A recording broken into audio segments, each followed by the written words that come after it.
Como vão, senhores? Tudo bem? Estamos aqui mais uma vez para darmos continuidade às nossas pequenas aulas de revisão. Tudo bem?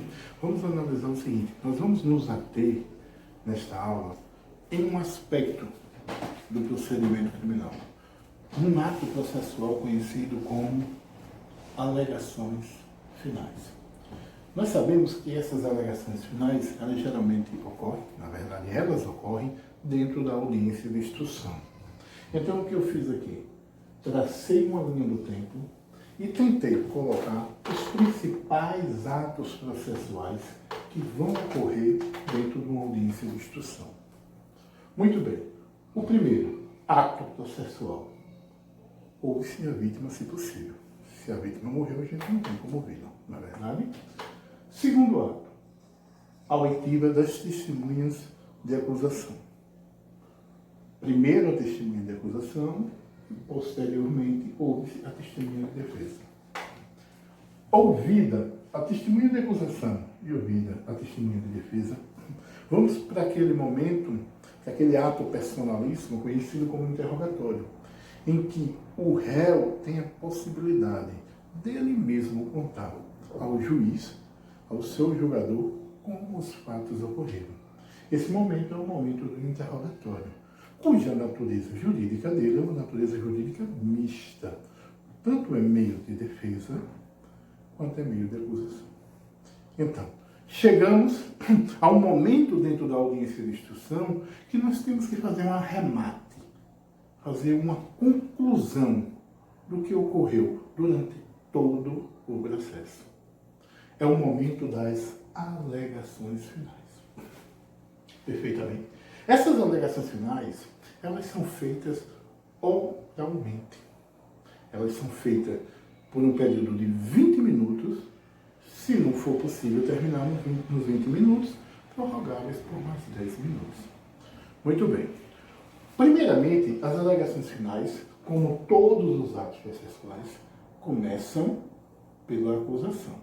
A acusação terá 20 minutos para apresentar os motivos por que o réu devem ser, os motivos os quais devem levar o juiz a concluir pela condenação do réu.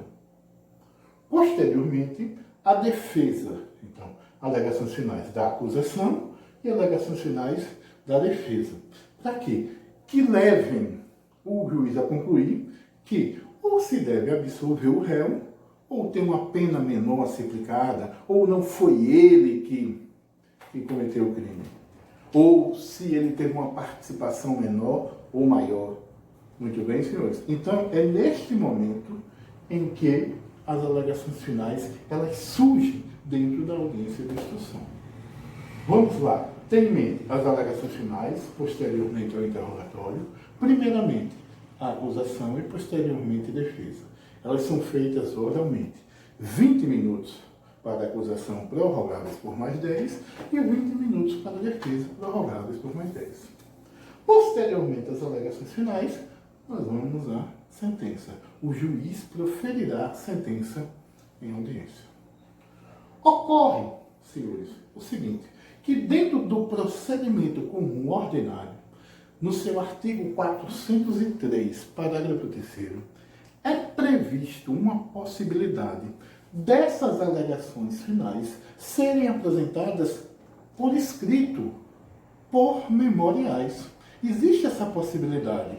O legislador pensou nessa possibilidade. Que casos? Olha, naqueles casos mais complexos, em que a apresentação das alegações finais, tanto pela acusação quanto pela defesa, elas poderiam ser prejudicadas se fossem apresentadas oralmente, por uma grande quantidade de réus, por um caso complexo que exigiria uma maior análise das provas produzidas em audiência, porque se nós observarmos, todas as testemunhas serão ouvidas. Elas sendo ouvidas, tanto a acusação quanto a defesa precisam fazer um resumo do que foi ouvido para sustentar a sua tese, tanto da acusação quanto da defesa.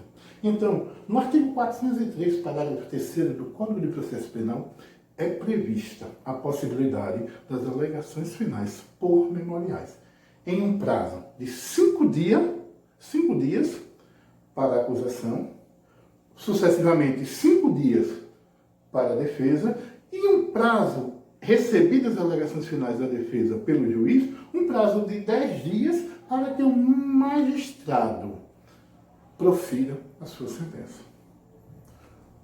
A regra é que todos esses atos processuais sejam feitos na mesma audiência de instrução. Sejam praticados esses atos processuais oralmente. Esse é um princípio que rege o processo penal. O princípio da concentração dos atos processuais em audiência, para dar uma maior celeridade. Uma previsão constitucional que exige uma maior celeridade, eleva a celeridade processual à categoria de direito fundamental do cidadão.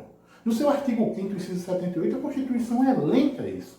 Mas às vezes não é possível, devido à grande quantidade, à complexidade do caso, à complexidade dos atos. E o juiz permite, com a previsão legal no artigo 403, parágrafo 3º, por procedimento comum ordinário, as alegações finais por memoriais. No procedimento sumário, pode acontecer essas alegações serem apresentadas por memoriais, só que não existe previsão legal.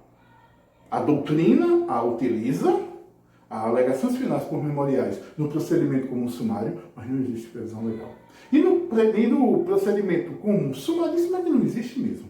Que lá vigora o princípio da oralidade, o princípio da informalidade, naquele procedimento comum sumaríssimo. Dessa forma, não existiria também a previsão legal das alegações finais por memoriais.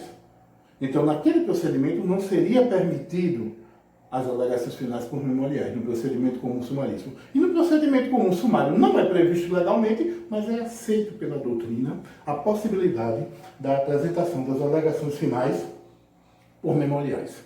Lembre que ela também pode ser chamada de alegações finais por escrito, tanto por memoriais como por escrito. O prazo seria de 5 dias.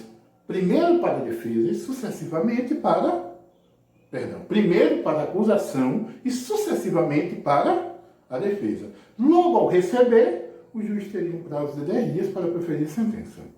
O que eu fico imaginando agora é o seguinte: quais seriam essas teses levantadas pelas alegações finais?